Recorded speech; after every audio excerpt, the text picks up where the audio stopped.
విష్ణూరు దేశముఖ కిరాయి గుండాల కాల్పుల్లో నెలకొరిగిన కామ్రేడ్ దొడ్డి కొమరయ్య అమరత్వం తెలంగాణ ఉద్యమాన్ని మలుపు తిప్పిందన్నారు మాస్లైన్ పార్టీ రాష్ట్ర కార్యదర్శి వర్గ సభ్యులు కామ్రేడ్ గడ్డం సదానందం.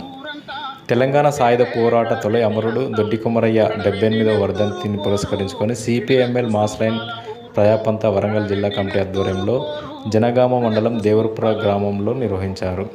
పేద ప్రజల కోసం, విముక్తి కోసం, పేద ప్రజల అడుగుల కోసము కదలిలను తొక్కి ఎర్రజెండను బట్టి తుపాకీ ఎదురు నిలిచిన కామ్రేడు అమరవీరులందరికీ, కడవెండి అమరవీరులందరికీ జోహార్ జోహార్. జనగామ మండలం దేవరపుల గ్రామంలో సంస్మరణ సభ నిర్వహించారు. నాయకులు నరసయ్య అధ్యక్షతన జరిగిన సభలో ఆయన మాట్లాడారు. జోహార్ కామ్రేడ్ దొడ్డి కొమరయ్య, జోహార్ కామ్రేడ్ కడవెండి అమరవీరులకు జోహార్ జోహార్. తెలంగాణ ప్రజల సాయుధ పోరాటంలో భూమి కోసం, భూమి కోసం, దేశ ప్రజల విముక్తి కోసం అమరులైన స్త్రీ పురుష అమర యోధులందరికీ జోహార్ జోహార్.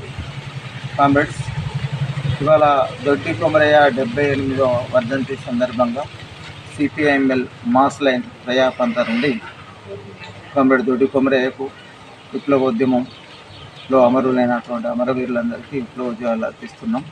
ముఖ్యంగా దొడ్డి కొమరయ్య గారు మరణించినటువంటి నేపథ్యం, అప్పుడున్నటువంటి విష్ణువు దేశముకు దోపిడీ దౌర్జన్యాలు, అక్కడ ఉన్నటువంటి రజాకార్ల దుర్మార్గాలు, భూస్వామ్య వ్యవస్థ, ఆ వ్యవస్థను ధ్వంసం చేయడం కోసం కమ్యూనిస్టులు ఏంటంటే దొడ్డి కొమరయ్య అమరత్వంకు ముందు నుండే ఇక్కడ కమ్యూనిస్టు పార్టీ నిర్మాణం చేశారు.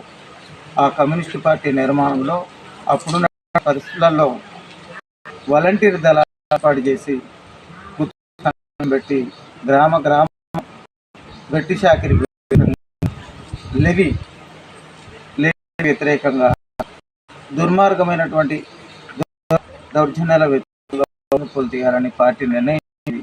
ఆ పార్టీ నిర్ణయంలో భాగంగా కడవెండిలో ఊరేగింపు జరిగింది. ఆ ఊరేగింపులోనే కామ్రేడ్ దొడ్డి కొమరయ్య గారు ముందు భాగాన ఉన్నాడు.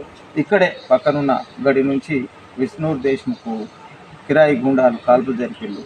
ఆ దొడ్డి కొమరయ్య అమరత్వంతో అప్పుడున్నటువంటి పార్టీ నాయకత్వంలో దేశంలో ఇలాంటి దౌర్జన్యాలు ఎందుకు జరుగుతున్నాయి అంటే భూస్వామ్య వ్యవస్థ దౌర్జన్యాలను నశింపజేయాలని పార్టీ ఆధ్వర్యంలో ఖచ్చితంగా దున్నేవానికి భూమి, భూస్వామ్య విధానం రద్దు అనే నిర్ణయంతో పార్టీ పోరాట కార్యక్రమం తీసుకున్నది.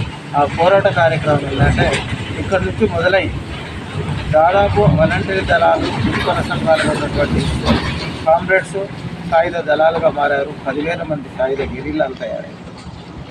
దాదాపు ఏంటంటే 10 లక్షల ఎకరాల భూస్వాముల భూమిని పంచుకున్నారు. పంచుకున్న భూమిని రక్షించుకోవడం కోసం ఆయుధాలు తీసుకున్నారు. అది ప్రజల సాయుధ పోరాటంగా 5 సంవత్సరాల పాటు 46 నుంచి 51 వరకు జరిగింది. ఆ పోరాటాన్ని అట్లే కంటిన్యూ చేస్తే దేశాన్ని విముక్తి చేసే పరిస్థితి వచ్చింది. దేశం విముక్తి అవుతుందనే వాతావరణం నెలకొన్నది. అప్పుడు ఉన్నటువంటి కమ్యూనిస్ట్ పార్టీ డాంగే నాయకత్వం తప్పుడు వైఖరితోటి ఆ పోరాటాన్ని విరమించి విప్లవోద్యమానికి తీరని ద్రోహం చేసింది.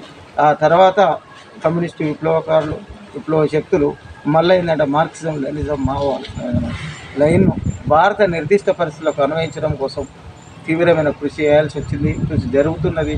ఆ కృషిలో భాగంగానే ఈరోజు ప్రజా పోరాటం మళ్ళీ నిర్మించి ఇక్కడ దేశంలో జనతా ప్రజాస్వామిక విప్లవాన్ని పూర్తి చేయడమే, విప్లవం కోసం జీవించి విప్లవం కోసం మరణించిన స్త్రీ పురుష అమరయోధులందరికీ, ముఖ్యంగా దొడ్డి కొమరయ్య తెలంగాణ ప్రజల సాయుధ పోరాటంలో ప్రాణాలు కోల్పోయినటువంటి అమరవీరులందరికీ నిజమైన విధాలుగా భావిస్తామని మాస్లైన్ పార్టీ నుంచి నేడేంటంటే ప్రజలకు పిలుపునివ్వడం జరిగింది.